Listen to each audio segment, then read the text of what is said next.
Hey guys, welcome back to my channel. I have a 2016 Ford Fusion. The customer complaint is checking your light on, obviously, and it's actually blinking misfire. Sorry, blinking chicken your light, which we know is a misfire. So I have already ID the vehicle. Let me show you the codes. Sorry for the glare in there, but I think it's not going to be so bad. So as you can see, we have cylinder 2 misfire and detected on the first 1,000 revolutions, and it's definitely on cylinder 2. So I already have on it new spark plugs, and I think I still have no, I threw them away. Yeah, they're gone. Well, let me remove the spark plug on number 2, because this was done yesterday, and I recommend him, or the owner, that we need to do an induction cleaning, because I found a lot of carbon on that spark plug, specifically number 2. The rest were fine, but that also, worries me a little bit. Do we have a leaking injector? So what I'm about to do, if you're already okay to clean the intake valve on this one, is a GDI system. But I also want to do a running compression and a cranking compression to see what we have on that cylinder. So I'm going to remove the spark plug there. Let me put my headlamp. I got the GoPro ready for when I'm going to do the whole repair. So I'm actually looking at the position that I have it. It might not be that good, but we'll fix that later. All right, so let me get this spark plug out.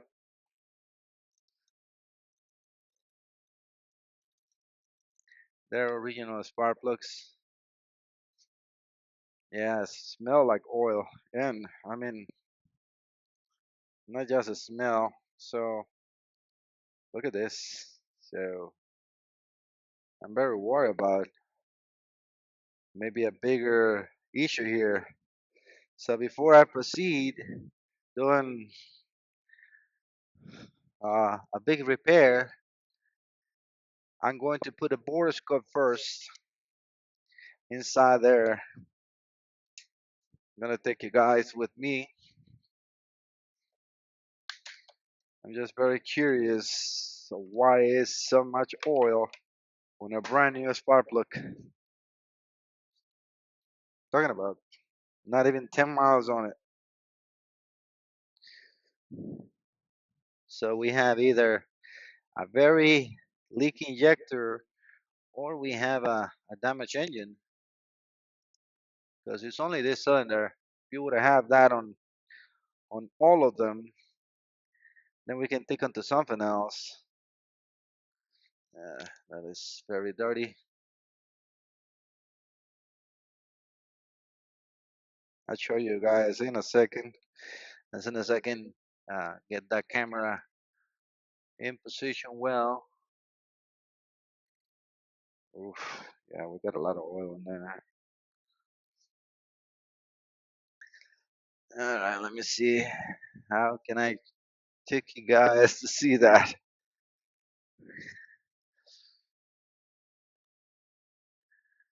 I have another camera here. Oof, I mean, is it just oil, or like I said, we have a leak injector? Because I mean, there's a lot of fluid in here. I think I went too far down. Let me switch the camera. That's the one good thing on this one from Snap, when it has a side camera.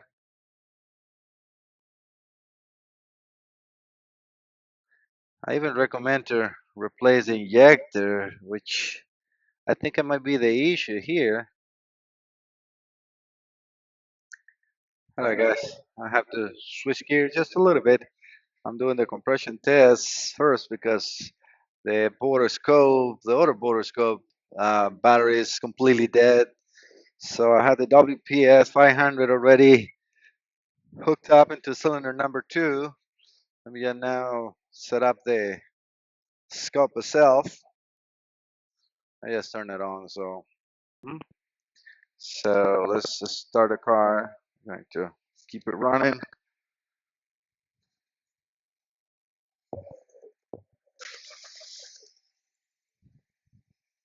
Let's see what we see. Ooh, we have a big issue here, and that's what I wanted to run this way. So let's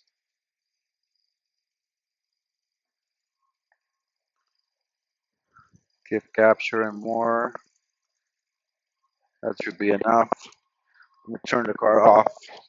I don't want it to get too warm.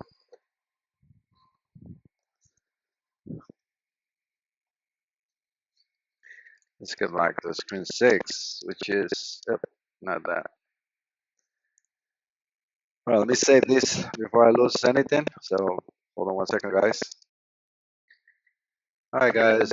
So we definitely, even at this far out, we can see a big difference in here. Just gonna put some cursors just to see some differences. I can put that into 0. That will be our true 0. But as you can see, we have up and downs on compression, which means something is not sealing right. So let's zoom in a little more.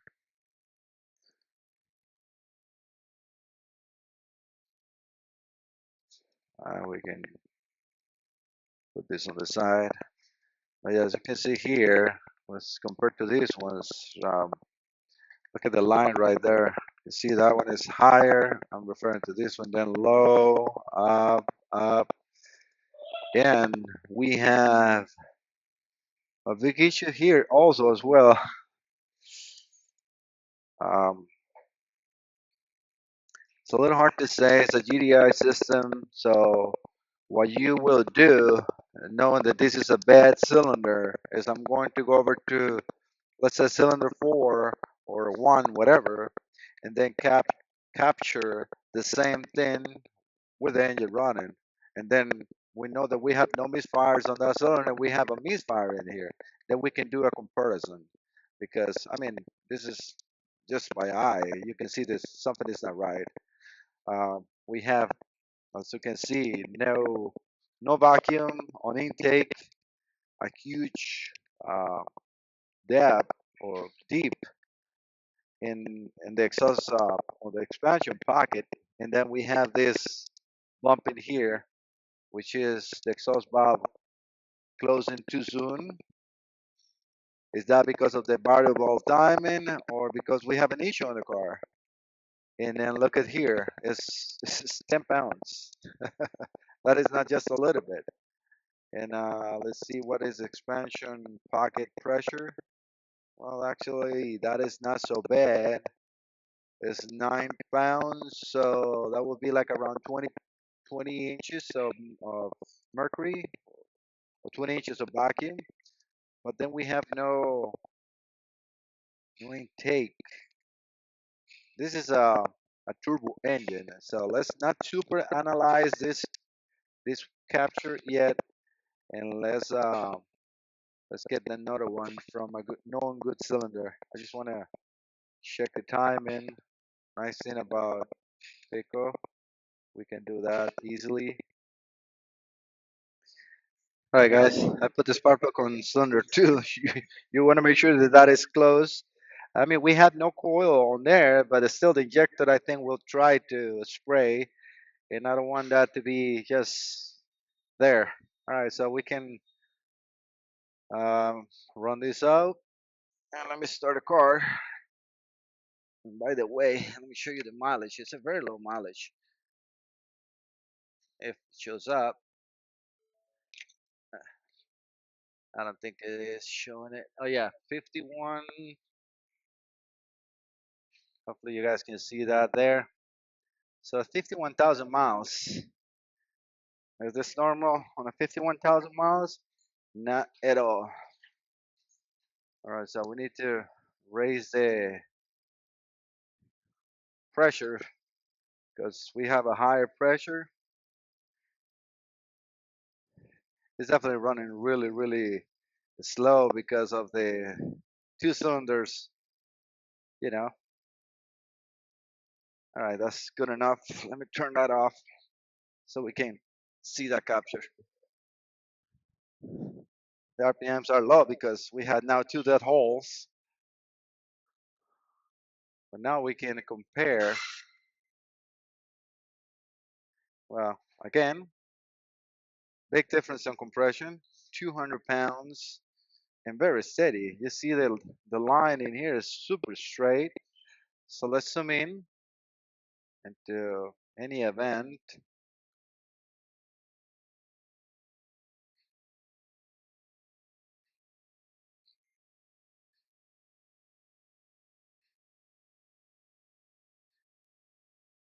I'm not really too familiar with the turbos as far as the vacuum, and also because they're a little different compared to a regular engine. So let's get ourselves a zero, which should be pretty close to that. One thing that I do is just select in there, put a zero, click on it, and now this the cursor should be on a through zero, which is that's what we have. So definitely we don't have the same pressures, and there's a very big difference on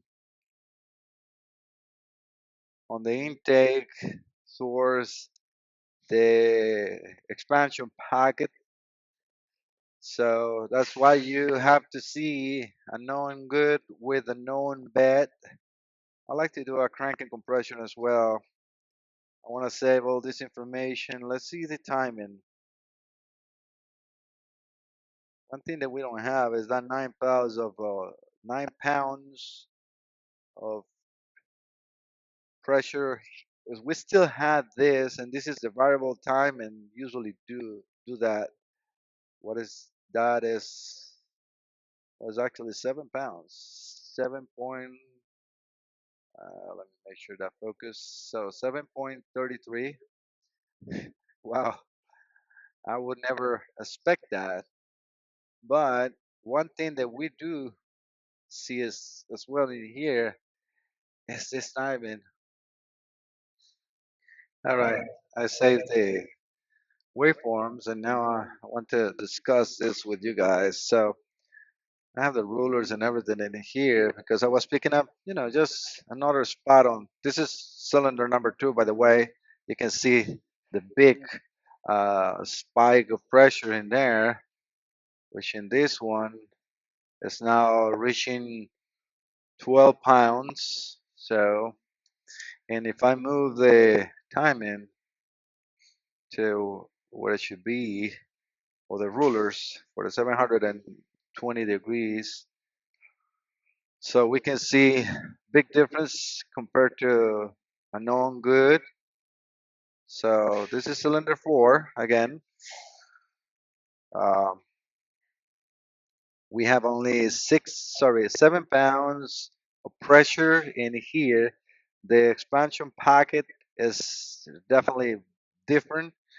We also have, I want to put a ruler to measure from the 360 mark to where the hump and this one is, because that is very distinctive. So we have 33.38 now on the cylinder 2 that we have an issue. Definitely that's not the same timing. So from 360 to the home, the issue is staying longer, but we only have 15 degrees. And you can see also the difference on the expansion packet as well. Like if we go over to the known good, see the 180, look at the plateau for the exhaust, what it is. So if we move those again, let's pick up 180 and then the plateau. I'm just picking up to like where the start to goes to like zero or atmospheric pressure. We have 30 T, sorry, 3248. Let's go to cylinder two. I'll pick up. Is that cylinder two? Yeah. Sorry, I get confused myself. So 180 and kind of where it goes to zero because you can see it makes another hump in there, which I don't really get why it's doing that. And that's 16 degrees as well. So this one, it will be advanced compared to the other one, like 20 degrees. But how can you advance just one cylinder?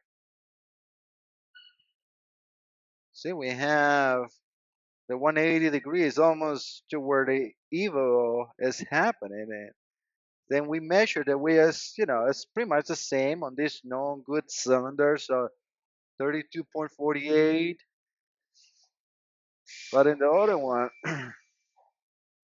in the bed one, we only have 16. So it's a timing issue. How can that be possible?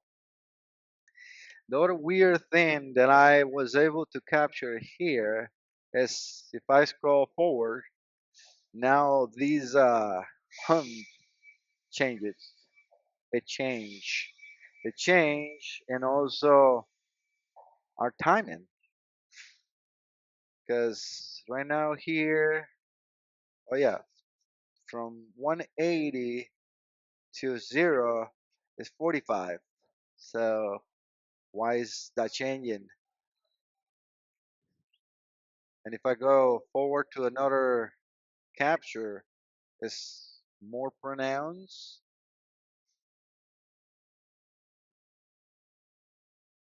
Actually, I made a mistake on the last one because I need to move the 720 markers or rulers to the towers because I am moving the captures. All right, so that is better because that was user error. Still, we got 21 degrees from the 180 mark to the zero. A little better, not as the way it should be. This one it looks a lot different. So let's calculate this one. But so is the pressures. It's like just look at the towers. Hopefully you guys can see. This is here like in 112, and the other one is in 130. So why we're losing so much compression?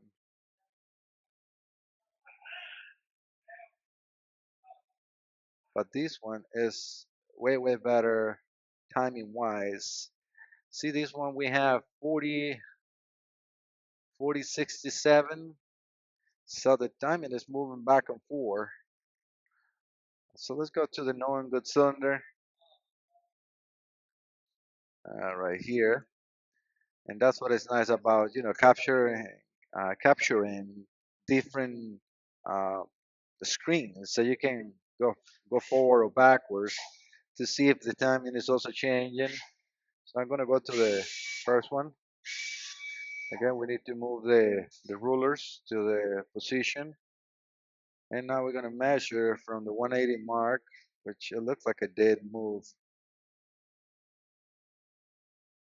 to here.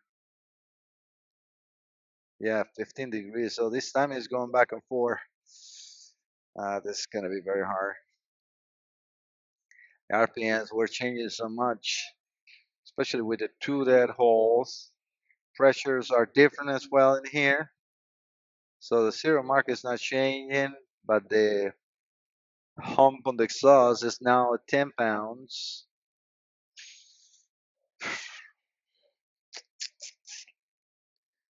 Let's do a cranking compression. All right, guys. To not make the video too long, just me cranking and stuff like that. I already moved the uh, pressure transducer to the two. I did the sorry, the cranking compression on both cylinders, and I have the captures here. I mean, this is a number two cylinder. It's only producing 28 pounds of pressure on cranking. And I mean, can I tell this is TDC? No. I mean, look at it, leaning tower. So it's very, very bad. I mean, if we call this TDC, you can see that the tower is not asymmetrical. Um, we have 8 pounds of vacuum with an engine cranking. That is, I mean, unheard of. Um, if we go over to cylinder number four, which is, uh, I think I got both the same open. So, well, either way, let me open number four, which I have saved already. Let me select it.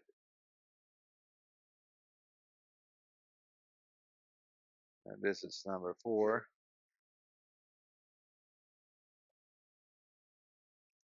Can go back.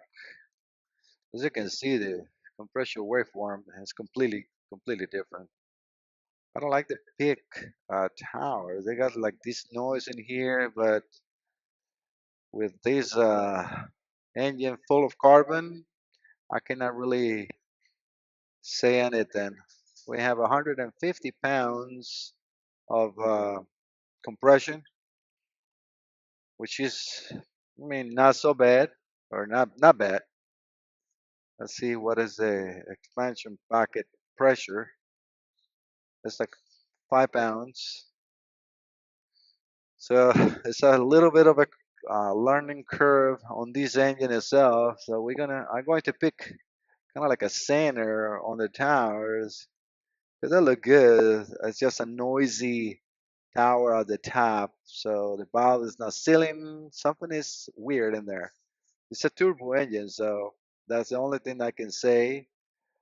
Uh, but you can see very, very defined times. You can see where the valve or intake valve open and where the exhaust valve open too as well. So this is a known good. Uh, I mean, 150 to 26 pounds. This is not just carbon deposits, guys. We have a damaged engine. It's a burn valve. It's a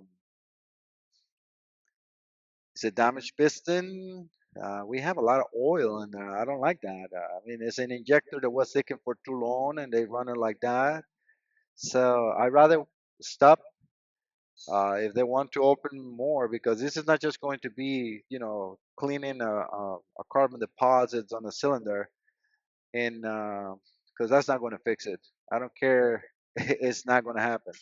I'm still going to put the Borescope so you and I can see how that looks inside because the Snap-on one doesn't have enough light. I'm about to buy that one, the Tanner brand show. It's a little price. It's like $1,000, but it's a circulator. It has very good lights. I mean, with these cases, you need to have it. So I might even order it today. We'll see. All right, guys. I'll be right back. All right, guys. I got the other Borescope connected.